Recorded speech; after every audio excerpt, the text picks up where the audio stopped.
بدلیں زندگی۔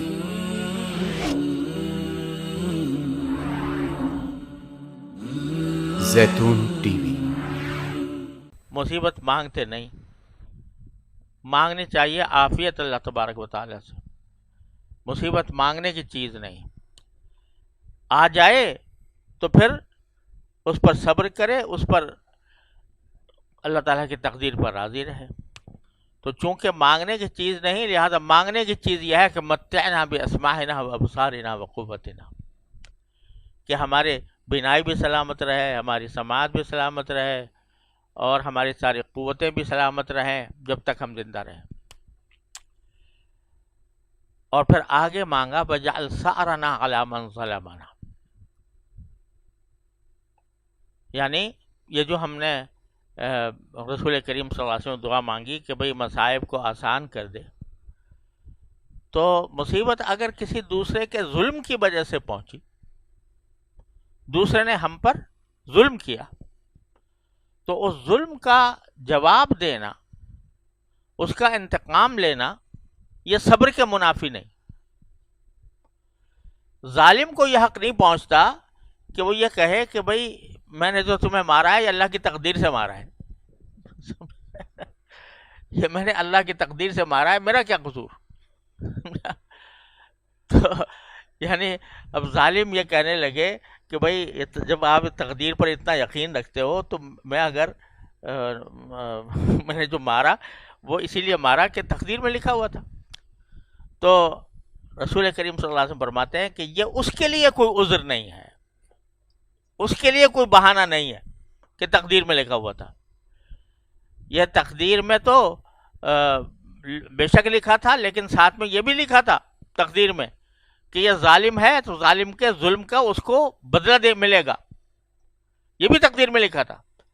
لہذا وَجْعَلْ ثَأْرَنَا عَلَىٰ مَنْ ظَلَمَنَا، جو ہمیں مصیبت ہمیں پر ظلم کرے اس کا بدلہ بھی لیجیے ہم سے۔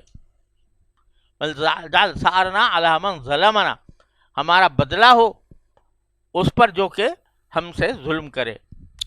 ظلم کرنے والے کو یہ کہنا کسی طرح بھی جائز نہیں ہے کہ بھئی یہ تو تقدیر میں لکھا تھا لہذا میں نے مار دیا تمہیں۔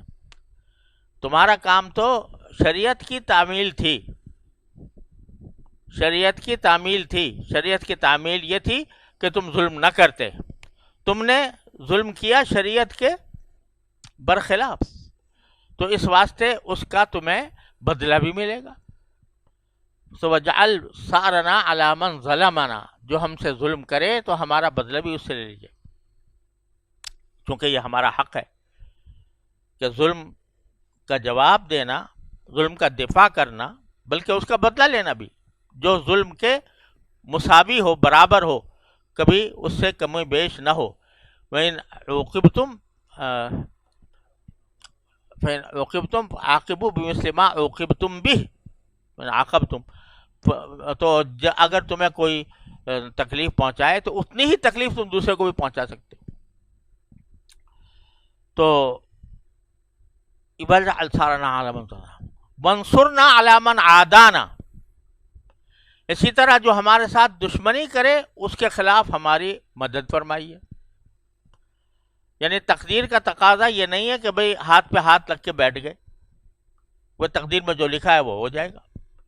اگر کوئی ہم پر حملہ کر رہا ہے تو بیٹھے ہیں ہاتھ باندھے ہوئے کہ بھئی تقدیر کے حساب سے جو کچھ ہونا ہے وہ ہو جائے گا، نہیں، بلکہ جب کوئی دشمنی کرے تو تمہارا کام یہ ہے کہ تم اس کا دفاع کرو اور اللہ تعالیٰ سے مانگو وَانصُرْنَا عَلَىٰ مَنْ عَادَانَا۔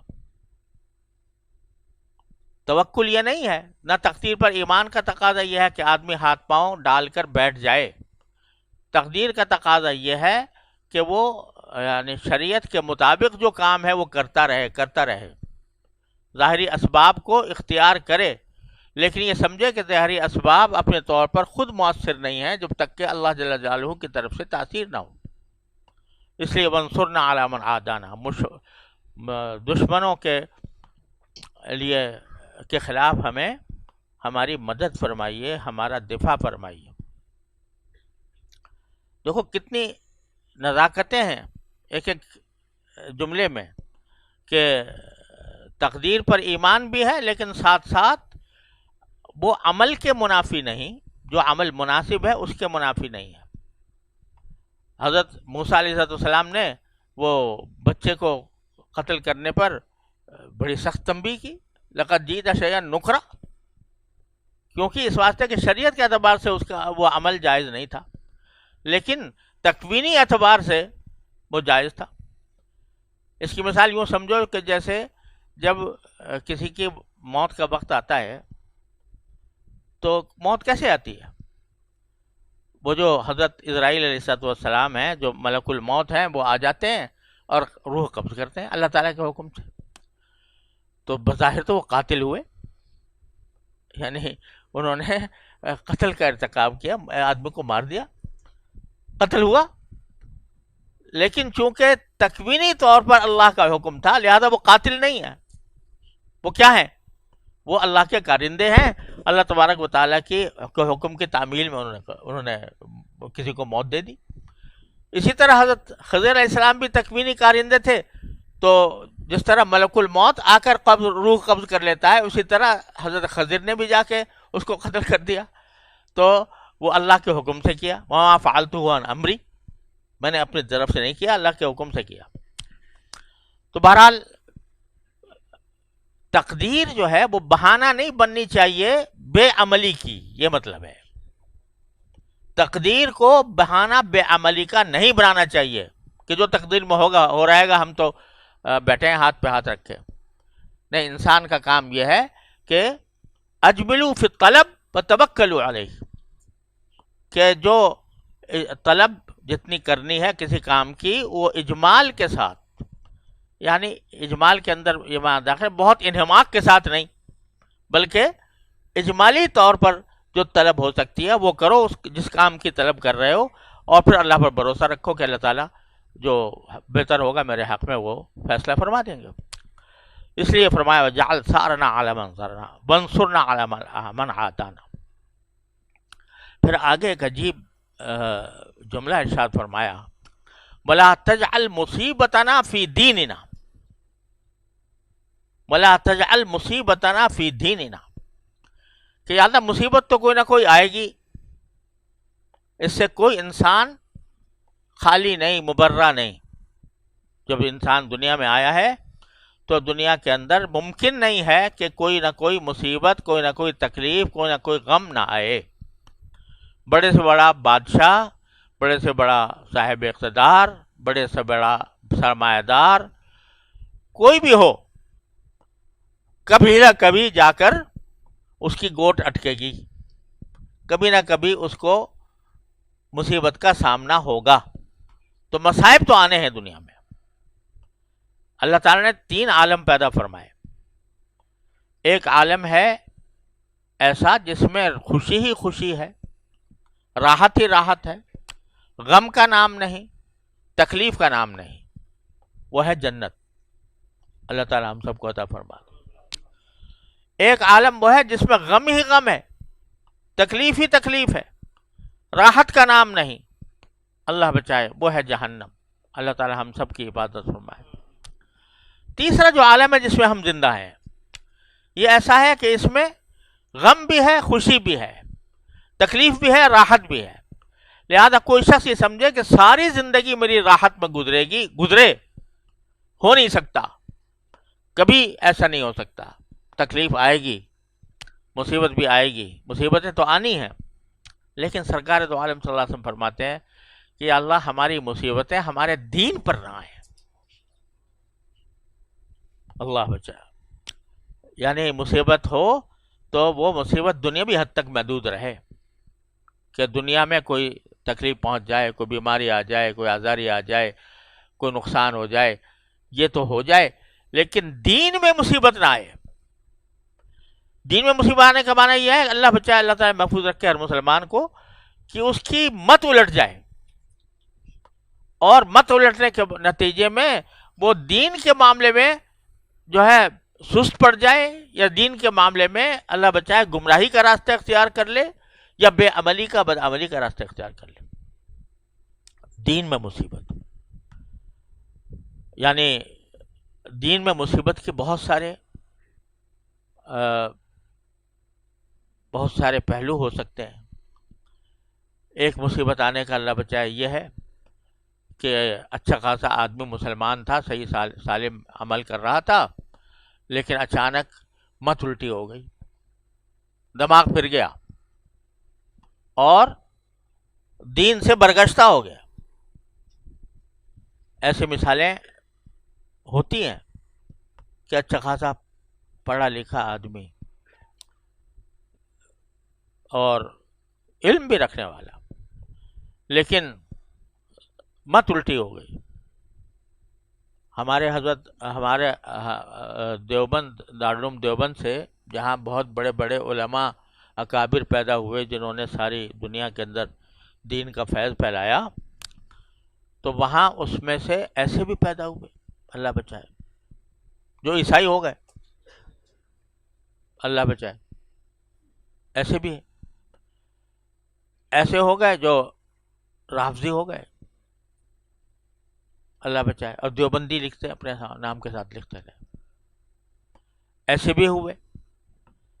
تو علم بذات خود جو ہے وہ تنہا انسان کی ہدایت کے لیے کافی نہیں ہوتا، جب تک کہ اس میں بزرگوں کی صحبت نہ ہو، اللہ والوں کی صحبت نہ ہو. اس واسطے وہ جو ہے نا، علم بعض اوقات گمراہی پر لے جاتا ہے، گمراہی کی طرف لے جاتا ہے، دہریہ بن جاتا ہے انسان، اللہ بچائے مرتد ہو جاتا ہے. تو یہ کوئی یہ جو ہے من یضلل اللہ فلا ہادی لہ، تو اللہ جس کو گمراہ کر دے اس کا کوئی ہدایت دینے والا نہیں ہوتا. اگر کوئی آدمی جو ہے وہ اپنے علم پر بھروسہ کر کے اور اپنے ذات پر بھروسہ کر کے وہ چلتا ہے تو کچھ بعید نہیں ہے کہ کسی وقت وہ راہ سے بھٹک جائے اور دین سے پھر جائے. تو یہ رسول کریم صلی اللہ علیہ وسلم فرما رہے ہیں کہ دین میں مصیبت ہمارے دین میں نہ آئے. حدیث میں آتا ہے کہ بعض اوقات ایسا ہوتا ہے کہ انسان نیک عمل کرتا رہتا ہے یہاں تک کہ اس کے اور جنت کے درمیان صرف ایک ذراع کا فاصلہ رہ جاتا ہے، اتنا اس نے نیک عمل کیا، لیکن آگے چل کر دل پھر جاتا ہے اور اللہ بچائے وہ جہنمی ہو جاتا ہے، جہنم میں چلا جاتا ہے. تو اس وجہ سے مصیبت تو آنی ہے، لیکن مصیبت دین کے اندر آئے کہ میں اللہ بچائے دین سے پھر جاؤں. اچھا خاصا نیک نمازی تھا لیکن نماز چھوڑ دی، اچھا خاصا گناہوں سے پرہیز کرنے والا تھا، گناہوں میں مبتلا ہو گیا. حضرت والی صاحب رحمۃ اللہ علیہ کا ایک رسالہ ہے درس عبرت، اس میں ایک بہت بڑے عالم اور صوفی کا واقعہ لکھا ہے کہ کس طرح اچھے خاصے ٹھیک ٹھاک ان کے مریدین، ان کے معتقدین سبھی کچھ، لیکن اللہ بچائے ایک ایسا موقع آ گیا کہ ایک عیسائی عورت پر فریفتہ ہو گئے اور اس کی وجہ سے سارا کچھ چھوڑ دیا، اور خنزیر چراتے تھے، اللہ بچائے. بعد میں اللہ تبارک و تعالیٰ نے کرم فرمایا کہ وہ ان کے جو مریدین تھے وہ دعا کرتے رہے، اللہ تعالیٰ نے پھر واپسی کی لوٹائی. تو کبھی بھی آدمی کو بے فکر ہو کر نہ بیٹھنا چاہیے. اللہ تبارک و تعالیٰ محفوظ رکھے، کسی وقت بھی شیطان حملہ آور ہو سکتا ہے.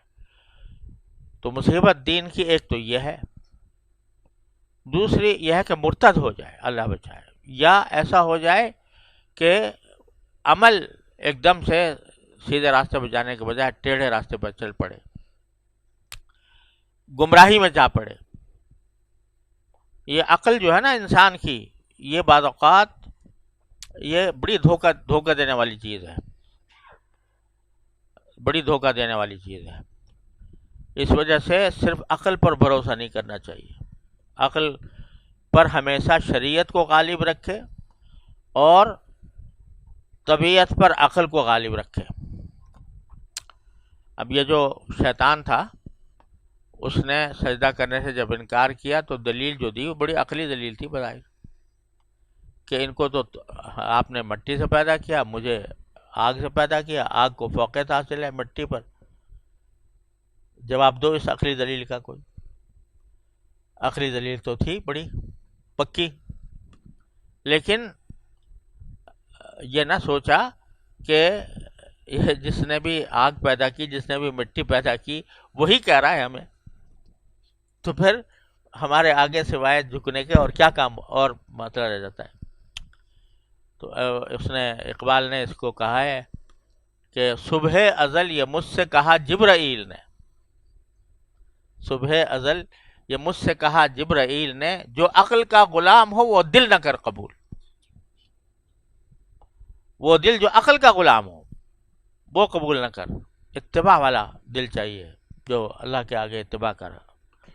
تو اللہ تجعل مصیبتنا فی دیننا، اللہ بچائے ہمارے مت الٹی نہ ہو، ہماری سوچ الٹ سلٹ پر نہ چل پڑے، ہمارے اعمال غلط کے راستے پر نہ پڑ جائیں.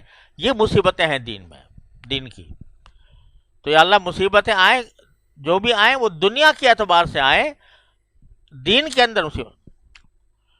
ولا تجعل الدنیا اکبر ہمنا ولا مبلغ علمنا ولا غایت رغبتنا. کیا الہامی الفاظ ہے کہ اے اللہ ایسا نہ ہو کہ دنیا ہی ہمارا سارے غور و فکر کا اور محور بن جائے. اکبر ہمنا، سب سے بڑا غم ہمیں اور سب سے بڑی فکر ہمیں دنیا کی ہو، کہ بھئی ہر وقت یہ اس فکر میں مبتلا ہے کہ کس طرح پیسے زیادہ ہو جائیں، کس طرح ہمارا گھر مکان اعلیٰ بن جائے، کس طرح ہماری گاڑی اچھی ہو جائے، کس طرح ہمارے اولاد جو ہے وہ ترقی کرے، اس کو اچھی ملازمتیں مل جائیں، اچھا روزگار مہیا ہو جائے. یہ ہماری اکبر ہم، یعنی سب سے زیادہ بڑی تشویش اور سب سے بڑی فکر ہماری دنیا سے متعلق نہ ہو، بلکہ سب سے بڑی فکر کیا ہو؟ آخرت سے متعلق ہو، کہ ہمارا مرنے کے بعد کیا عالم ہوگا.